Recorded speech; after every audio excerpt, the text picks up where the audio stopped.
Hello everybody and welcome back or welcome to my channel. My name is Shaq and today we're going to be talking about my top 10 books of 2020. Hey, listen!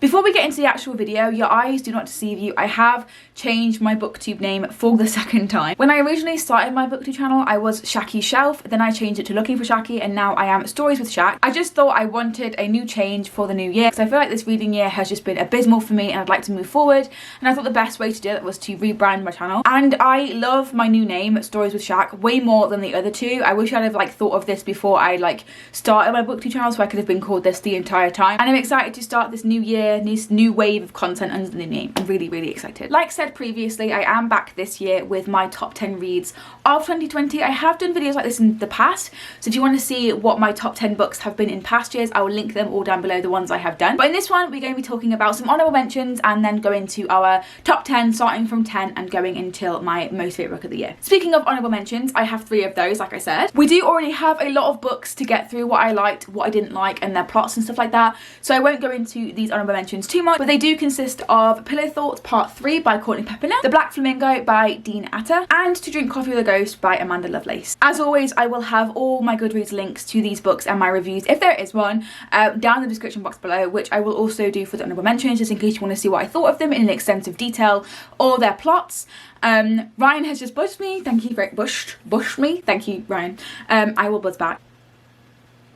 Long distance live. But yeah, I will leave every single Goodreads link I have for these reviews down below if you want to go and see my extensive thoughts or the plots of those books, then you can. But on to my top 10 reads of 2020 now. Wow, okay, let's go. At number 10, we do have a book that I won an arc of in a competition, and that is Don't Read the Comments by Eric Smith. So this follows our main characters, which are Diva and also Aaron. Diva is a very well-known streamer online who predominantly plays Reclaim the Sun, and she has a very big fan base in doing so, whereas Aaron is currently working for his parents, I think at a dentistry or some sort of medicine practice, and he really doesn't want to work there for much longer. He wants to be a game developer. He wants to be paid for playing games and loving them and making them, and his parents just kind of don't see that happening for him and won't allow him to take the risk. I really like this. I really like books about streamers because my boyfriend is a streamer and I streamed for quite a long time as well, and I really would like to be getting back into that, but unfortunately streaming just has these really negative impacts on my mental health, and I do think that this book explores that in great detail and very well. It's a very good representation of that. This book is also own voices, so on top of all the normal struggles that everyday people have when they start to stream, Diva and Aaron have to also battle with the racism that comes from the gaming and streaming community and the sorts of comments that are left on their videos and streams and stuff like that, which hence the title of the book. I also really liked the friendship that came out of this. Streaming is one of those things that is very hard to do when you're one person, and having a team of people behind your streams is really helpful, and Diva has just that, and I absolutely love her friendship with, I think it's Rebecca, who is her sidekick and also streams with her and sorts out all of her sponsorships and the nitty-gritties of streaming, that when someone else is doing it for you makes it a lot easier to stream because you're less stressed about the behind the scenes sort of stuff. So I love that friendship between them, and the fact that they're just 2 women who are in a male-dominated industry like the gaming world or streaming world. They're just supporting each other and seeing what is best for each other, and they just want to make each other happy, which is really nice to see. I also absolutely love the character development of both Aaron and Diva. They do come together and work together, and it was really nice seeing 2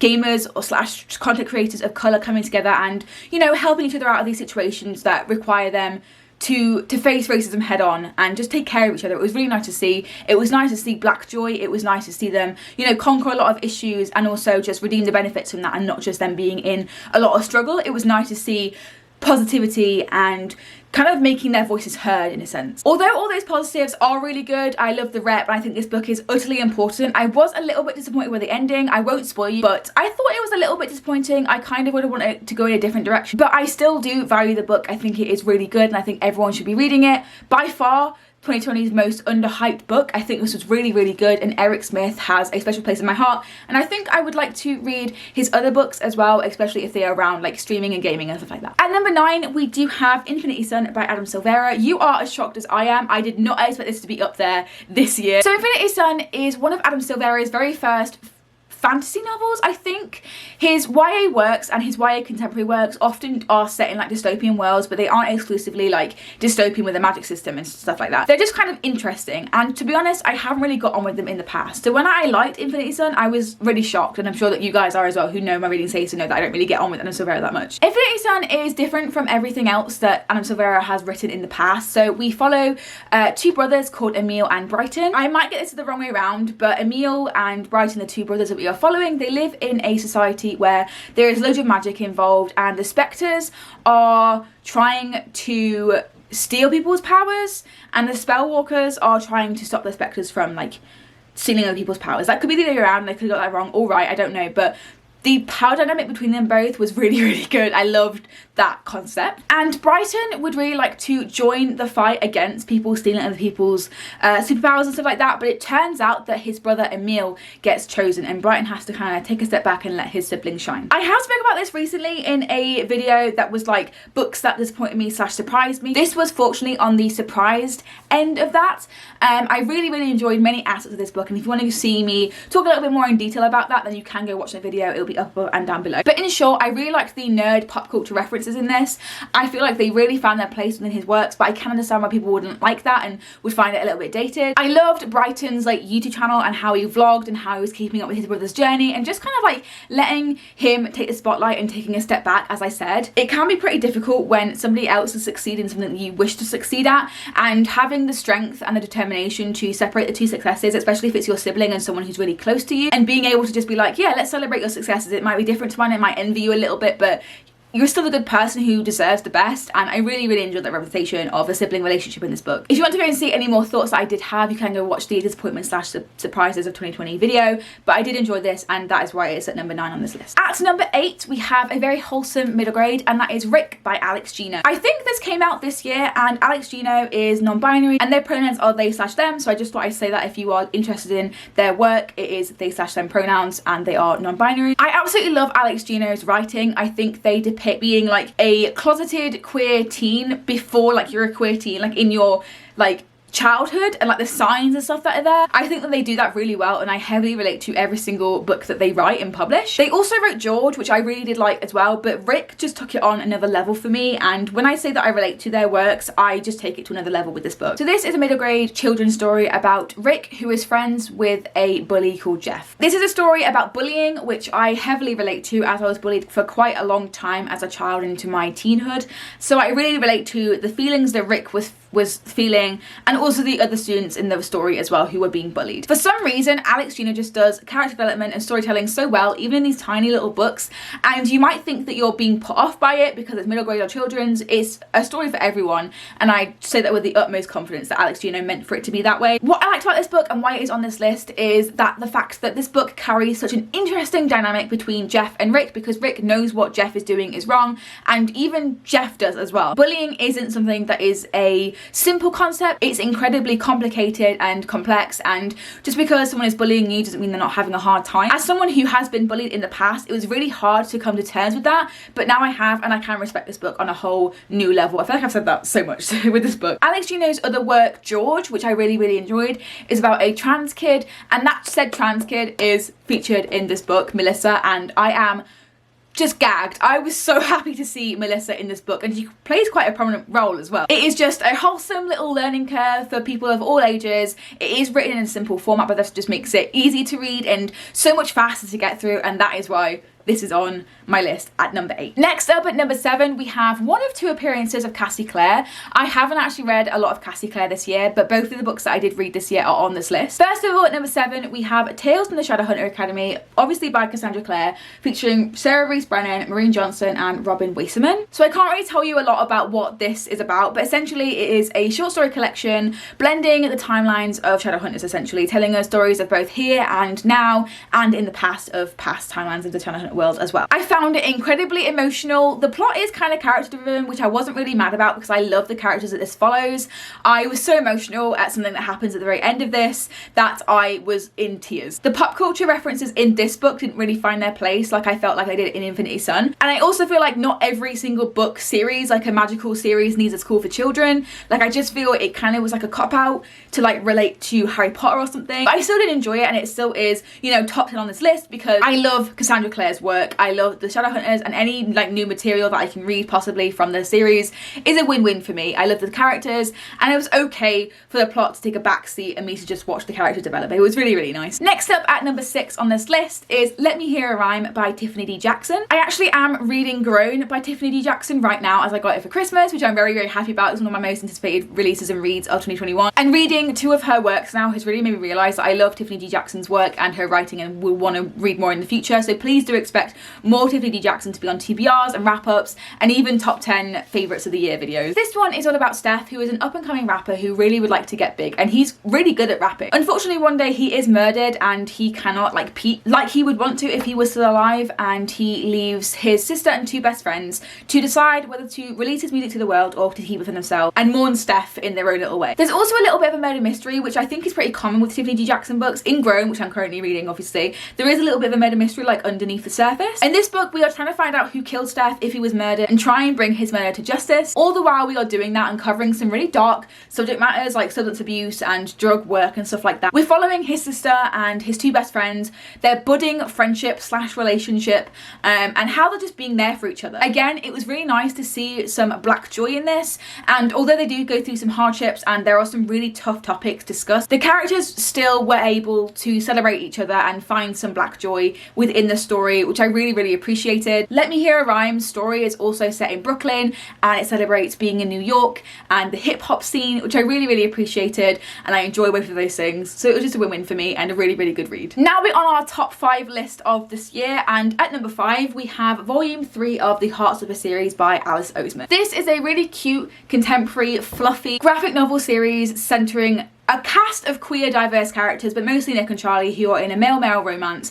who are trying to like battle school and life in general whilst coming out and discovering who they are. Although I won't spoil this specific installment for you, it does take place in Paris and does deal with some more heavier topics. The other 2 volumes have been so fluffy, and although they are cute, it does make me kind of forget them a little bit. But this one I remember being really hard-hitting and really well done because of Nick and Charlie's mental health struggles, and also they go to Paris and there's a lot of other things that come up that, you know, they need to be discussed in like terms of coming out sort of thing. Most of the time it is a fluffy, really feel-good storyline, and it is so easy to read. The illustrations are really cute, and I would highly recommend this to anyone who is looking for a really quick read that is really good, and most likely will be probably not under a 4 stars because it is so good. Next up at number 4 we have Every Heart a Doorway by Shauna Maguire, which is the first book in the Weird Children series. This book will always be dear to my heart, and I will always hold a special place in my soul for this book because it helped me get out of my reading slump this year, which I'm eternally grateful for. So this basically follows a world in which children stumble across magical doors which transport them to fantastical worlds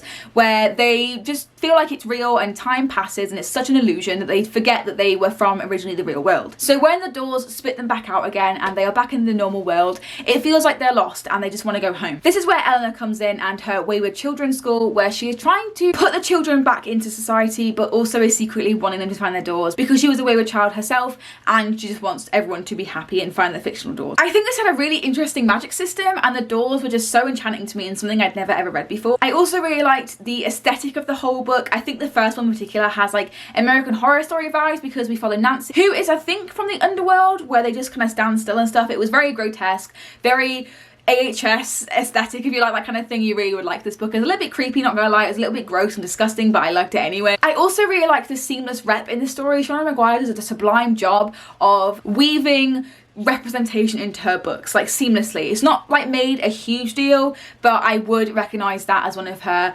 most admirable qualities as a writer. There's loads of stuff in here that is interwoven into the narrative so seamlessly you don't even notice. Like, it's just part of everyday life, which I really would like in more stories, to be honest. This first book again will always hold a very special place in my heart because it A, introduced me to the Wayward Children series, and B, cured me of my reading slump and made me want to actually read and talk about books again. Although it does go downhill, I think I still like the series as a whole, and this was the first introduction to that, so this has to be on this list somewhere. Next, at number 3, we have another Shadowhunter Cassie Clare book. The second and final appearance on this list, which makes me so sad, but that is Chain of Gold. This is the first book in the Last Hours trilogy, and we are following the descendants of those from the Infernal Devices. Although I can't tell you a lot about the Infernal Devices because it is quite spoilery, and I can't tell you like the family dynamics of this book because, again, spoilers. But I can tell you that this book centers around the children of the Infernal Devices and how they're dealing with a new demon-like plague and how they're quarantining and isolating just like we are in 2020. Majority of the time, we follow 3 main characters. So we follow Cordelia Carstairs, which is I think Jem's cousin's children. I don't actually know, but she is related to Jem in some way. James Herondale and Lucy along the side, which is one of my criticisms, which I'll talk about in a minute. And then we also follow Matthew Fairchild, who is the child of Charlotte Bramwell and Henry Fairchild, so that's really, really good. These characters are also very loosely related to Tales from the Shadowhunter Academy, which I think is why I liked it so much, because I loved reading about these characters before I met them, and it just made me feel like I knew them a lot more than I would have if I hadn't read that book, if that makes sense. On to what I liked about Chain of Gold. I really liked how this was action-packed. Unlike Tales from the Shadowhunter Academy, this did not rely heavily on characters. It had a lot of action in it, and it didn't rely on development for it to be a good story. It had both character development and also a good narrative, so if you like both of those things or just one of those things, everyone who goes into this will be satisfied with one of the things that I just mentioned. I also have loved seeing how Cassie's writing has improved over the years. Chain of Gold is obviously one of her newer works. I think there's some like short stories that have come out because that woman never stops, but it has been so lovely to see the comparisons in when Clockwork Angel was first started and when she wrote that, and to see the interesting differences in like her writing and her prose and just everything like that, and how much she's got better at writing just in general, and the contrast between the first and this book. It just is amazing, and I have loved every second. I do, however, think that we've seen this kind of storyline before. We are following 3 characters, and much like the Infernal Devices, there is going to be a little bit of a love triangle, I think. We already have a love triangle in here. It feels like there's like about 3 going on, and it does seem like we've seen the whole like 2 people who love each other very much, who are in love with the same girl. We've seen that quite a few times in this series. It probably will change, I won't lie, and I'm going to eat my words, but that is kind of a criticism I do have this book so far. I also do really want to see more of Lucy Herondale, and I loved her parts in this and her little like narrative that's going on under the sidelines, and she appears to be quite an important character in the next book, so I'm really excited to see how she plays a part in that. But yeah, this is number 3, and I really enjoyed it, and it could have been the top book, but unfortunately it just missed out. At number 2, we are finally coming into 5-star categories. I gave these next 2 books 5 out of 5 stars because I thought they were perfect, they were amazing. For the time that I read them, I really, really enjoyed them. At number 2, we do have a poetry collection, which is Shades of Lovers by Catherine Hancock. This is a poetry collection which is heartbreakingly beautiful. It's about self-love, coming out of a breakup, which I very much so needed when I read this in April because I was just coming out of a really bad breakup. It's about self-love and building yourself back up after a hard time, and I think we'd already been like a month through like quarantine and lockdown here in the UK when I read this in April, and I just needed it, okay? That is just literally it. It made me ugly cry, I felt so seen, and it is honestly one of the reasons why I love poetry so much. If you are indifferent about poetry because of the things you read in the past, or just because you don't want to try it out because it seems like fancy or poncy, I definitely would give this a go because it is unlike any poetry collection I've ever read, but at the same time encapsulates everything I love about poetry. It's so good. Catherine Hancock is such a talented author, poet, writer, whatever you want to call her. I think she's really good at what she does, and I cannot wait to pick up more of her stuff. And last but not least, finally, my number 1 favourite book of 2020, this abysmal year, has to be The Invisible Life of Addie LaRue by V.E. Schwab. Now, I'm sure that you're all very disappointed that I've held this up, and a lot of people probably have also done the same thing, and you've waited through this entire video to see what my favourite book is, and it's just another one that BookTube has named. But honestly, this book deserves every single inch of hype that it gets. This is essentially about Addie LaRue, who is destined to be married to a man that she doesn't even know. It is based in like the 19th, 18th century France a lot of the time, but we switch in between a modern perspective in like present day New York. So back in the French like 18th/19th century perspectives, we do follow Addie and her not wanting to become a wife, and because she is so desperate to not be tied down to a husband that she doesn't even know, she begs for the help of the gods of the night, which we do seem to think is the devil. So essentially she sells her soul to the devil to not have to be a wife and to live forever, basically have immortality and not be tied down to anything in life. But like every deal with the devil, it comes with consequences, and Addie's consequences she has to live with for the rest of her life, be it a very long one. She is never remembered by anyone that she meets. If if she like loses their gland. Like if they leave the room, she is instantly forgotten by them and she has to go through the motions of being remembered again, and how like introductions is just a little bit of a faff really. That obviously makes leaving her mark on society a lot harder, but you know, Addie's a gem and she finds her way and it's fine. Just read the book, alright, just read the book. In the present day perspective, we follow her a little bit more like sophisticated and a little bit more